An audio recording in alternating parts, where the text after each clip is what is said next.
In this explainer video, we'll be looking at how migration and inequality are interlinked.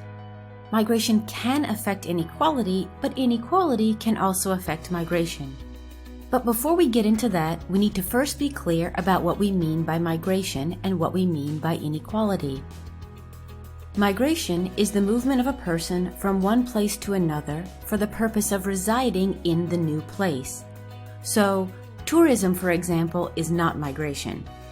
Migration can be of shorter distances or longer distances, and shorter or longer periods of time.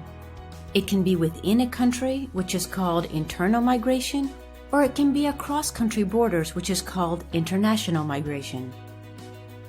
Inequality concerns the distribution of attributes. So attributes could include things like income or consumption or access to services across a population. So it's really the differences in the distribution of these attributes across a population. The most common way to measure inequality is through the use of a Gini coefficient that is generally between 0 and 1. 0 equals perfect equality and 1 equals perfect inequality.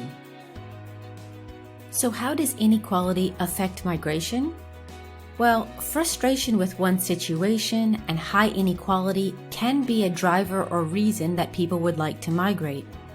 If there's the idea that inequality is not fair and that the reasons for inequality are due to lack of opportunities, these can be reasons driving the aspirations or the desire to migrate. Now we can turn our attention to how migration can affect inequality. Migration can increase inequality, it can decrease inequality, or it can have no effect, depending on who migrates.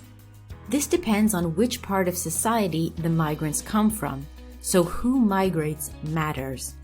If the migrants come from a lower socioeconomic background, then we generally see a more equalizing effect or reduction in inequality. However, we know from the previous video on this channel about the linkages between migration and poverty that it is often not the poorest of the poor who migrate. So if migrants come from a higher socioeconomic background, this is likely to increase inequality, since it is those who already have the most money, education, and access to opportunities that are also gaining through migration. There is, however, a general sense that the impact of migration and remittances on inequality is likely to actually vary over time.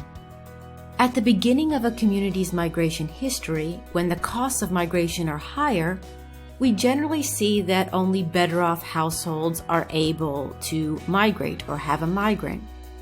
So here then, the distribution of remittances will be unequal, and then they can have notable negative effects on especially the income distribution in the community and increase inequality. However, as the number of migrants from a community grows at a particular destination, we see that the cost to migrate decrease due to more access to information. And in this case then, migration will have an equalizing effect or help to reduce inequality. I hope this video gave you some more insight into some of the linkages between migration and inequality. Please be sure to leave your questions in the comments and give the video a thumbs up if you found it helpful. If you're new here, don't forget to subscribe and hit that notification bell so you never miss any of the channel's weekly uploads. I do hope to see you next time. Bye-bye.